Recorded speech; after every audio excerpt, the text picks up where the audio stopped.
Initial experience.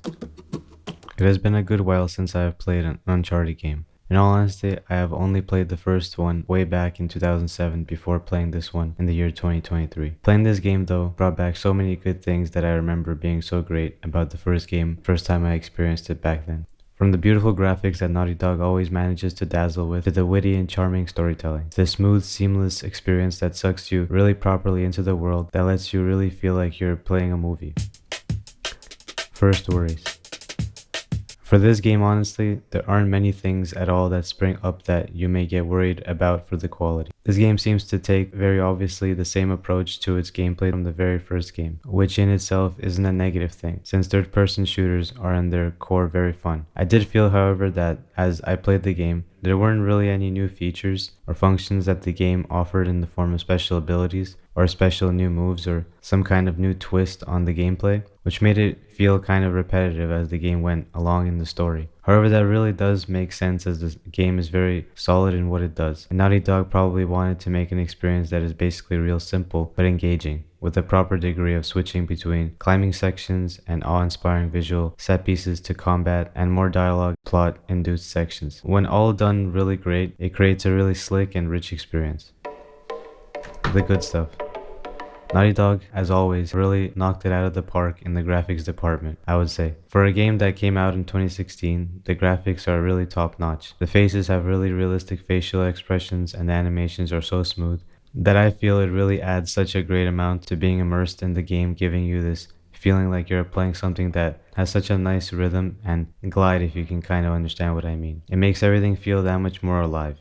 The level design, I would say, is pretty great, and at times it doesn't feel too linear in a corridor-like manner, and then it doesn't expand too far to make the game feel too wide to get lost in. It really plays nice in the middle of that bar. The actual overall visual style and artistic finesse in this game is actually so picturesque. It's very obvious why they have a photo mode, as in so many parts throughout the game you feel like you are looking at something that is worthy to have as a painting or wallpaper. There is always so much detail to all the scenes and everything looks so believable, again making the game feel more alive.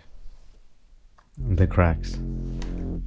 When you play the game further and further down the story, it does start to feel as things don't really pick up the pace in any sort of way. The beginning starts off really strong, giving such a great balance between a few flashbacks and the current life of Nathan Drake, which interweaved so well with the main story, that as the game goes on, the game feels like it loses some of that oomph from the storytelling perspective. There also isn't really a twist of any kind to make you feel like there is something great again to embark on. It's strange because the whole time I played the game, I felt as if there was going to be something that gets introduced or rocks the story further.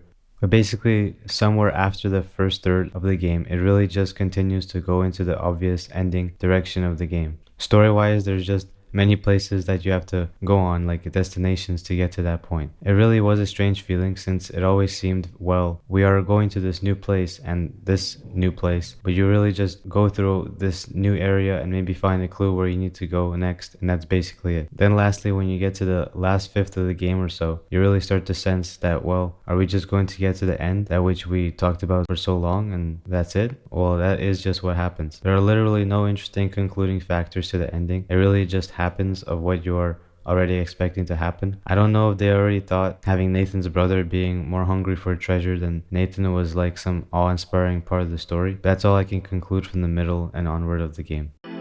The juice of the game.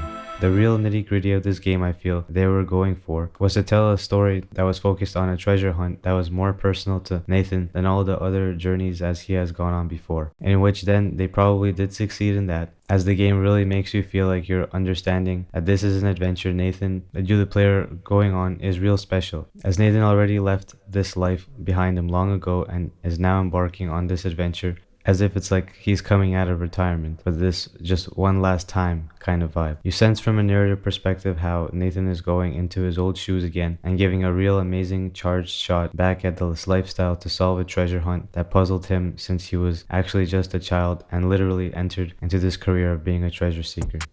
Summing it all up, this game really encompasses that feeling of dragging something out of your past that you are put on the path of to finally solve and complete. Obviously also put together with with the amazing graphics that are so refined and tasteful, combined with the simple but really polished gameplay and downtime to climb around a bit, then solve some puzzles while admiring the landscapes and glorious set pieces that are so interwoven into the narrative, it really creates a super cohesive, immersive story that makes you to a degree feel like you are playing a movie. Score decision. If you look at this game with the perspective that you want to just sit down and have a movie-like experience, I would say this game is super well done. There was so much effort put into this game to give the eyes a visual feast, along with a narrative that is paced really cohesively. It just starts to lose its flair when the story for a majority of the game goes at its obvious route. Maybe some people won't mind it, but for me, even though the visuals had me hooked and the level design was constantly interesting, the lack of some extra elements of surprise or excitement being added into the story and gameplay a tad left me feeling like something was missing. It is still a nice ending, I would say, and there wasn't a flop or dip in the conclusion, but when it ended, it just felt like, alright, well, okay, it's done.